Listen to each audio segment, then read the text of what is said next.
मैं टीचमेंट पर online classes क्यों लेती हूँ? भला क्यों ना लूं?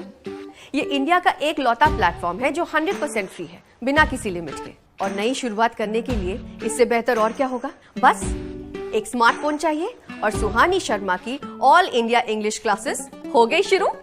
इसीलिए तो कहते हैं कि टीचमेंट पर टीचिंग आसान है। तो आज ही डाउनलोड करें टीचमेंट, इंडिया का नंबर 1 टीचिंग ऐप। नमस्कार दोस्तों, स्टडी गुरु यूट्यूब चैनल पर आप सभी का हार्दिक स्वागत है। विद्यार्थियों, आज हम कक्षा 12 संस्कृत जो सब्जेक्ट है उसका सिलेबस देखेंगे कि किस प्रकार से संस्कृत का जो है वो पेपर आता है और किस प्रकार से अपना सिलेबस रहता है। तो देखिए, सबसे पहले अपना एग्ज़ाम जो है वो 3.25 घंटे का होता है। तो देखिए 80 अंक का और 20 अंक चित्रांक स्कूल से भेजे जाते हैं। इसके बाद हम लोग बात कर लेते हैं कि अपना 80 जो अंक का पेपर होता है उसके अंदर कौन कौन से टॉपिक आते हैं, कौन कौन सा किस प्रकार से है, वो सब पढ़िएगा। अपठित अवबोधनम 30 अंक का। उसके बाद संस्कृत साहित्य परिचय, ये 10 नंबर का। छंदो अलंकार, छंद और अलंकार 10 नंबर के। अपठित अवबोधन 8 नंबर का। रचनात्मक कार्य 10 नंबर का और फिर व्याकरण 12 नंबर का। अब इनको प्रत्येक को देख लेते हैं किस किस प्रकार से क्या है। पठित अवबोधनम यानी कि अपनी जो पुस्तक है उससे अंशत्रयम्, एक गद्यांश, एक पद्यांश, एक नाट्यांश, ये आपको दिए जाएंगे। 4-4 नंबर के 3 होंगे। इनके अंदर आपको क्या करना है,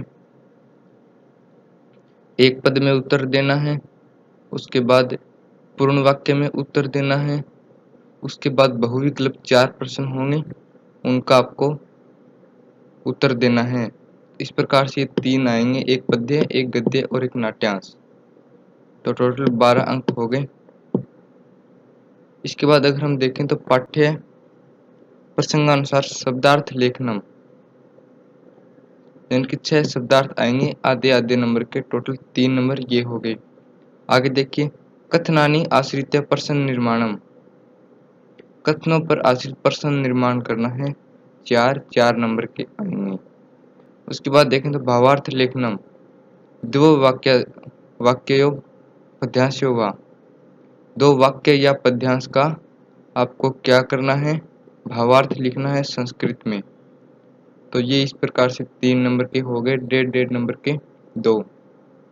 इसके बाद अगर हम देखें तो अनव्य लेखनम, ये कितने नंबर का है, एकस्य पदस्य, यानी एक पद्य का आपको अनव्य लेखन करना है। ये 2 नंबर का एक है, तो टोटल 2 नंबर हो गए। इसके बाद अगर हम देखें तो पाठ्य पुस्तक आधारितम भाषिक कार्यम, यानी पाठ्य पुस्तक पर आधारित जो भाषा कार्यम है वो करना है 60 प्रश्न, यानी 6 प्रश्न आएंगे, एक एक नंबर के। तो टोटल 6 नंबर ये हो गए। तो ये 6 प्रश्न किस प्रकार से होंगे, वाक्य समुचित कृत क्रियापदम चयनम, यानी कृत और क्रियापद का चयन करना।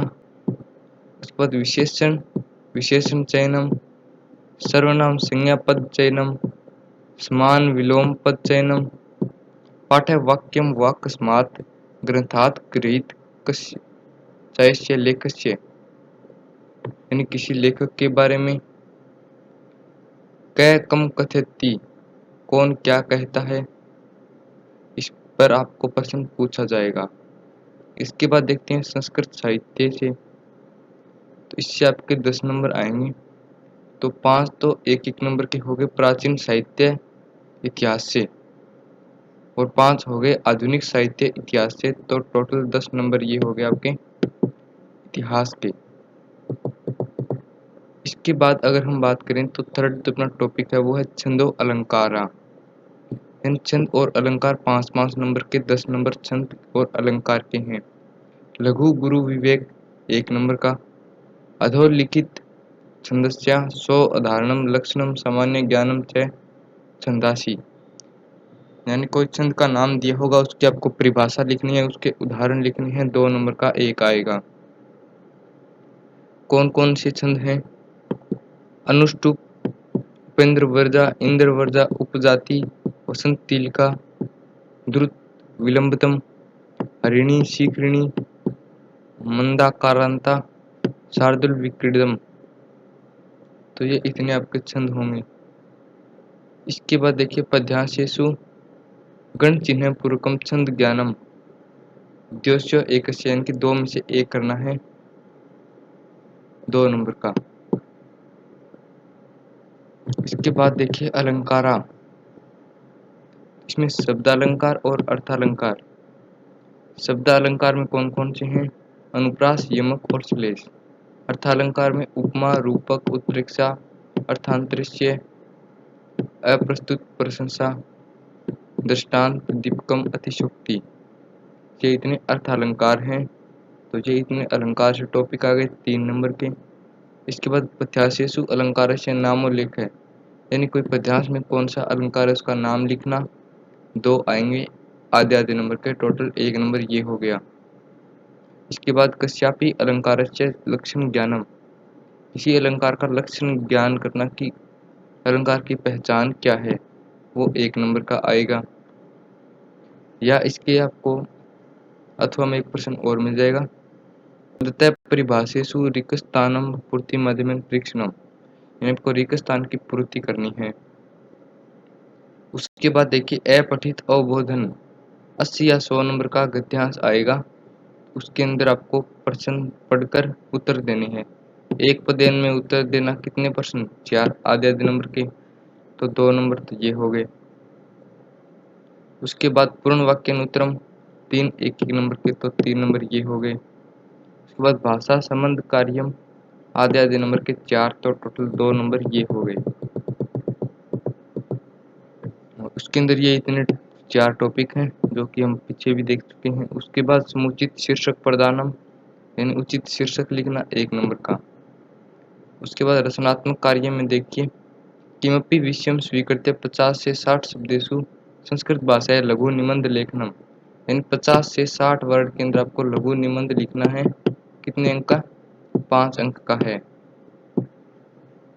हिंदी भाषाएं लिखता पंचवाक्यानां संस्कृत अनुवाद है, यानी कि 5 जो हिंदी भाषा में लिखे गए जो हैं उनको आपको संस्कृत में वाक्यों का अनुवाद करना है। 5 नंबर के ये हो गए। उसके बाद देखें तो व्याकरण में तो स्वर संधि, व्यंजन संधि, उदाहरण सहित।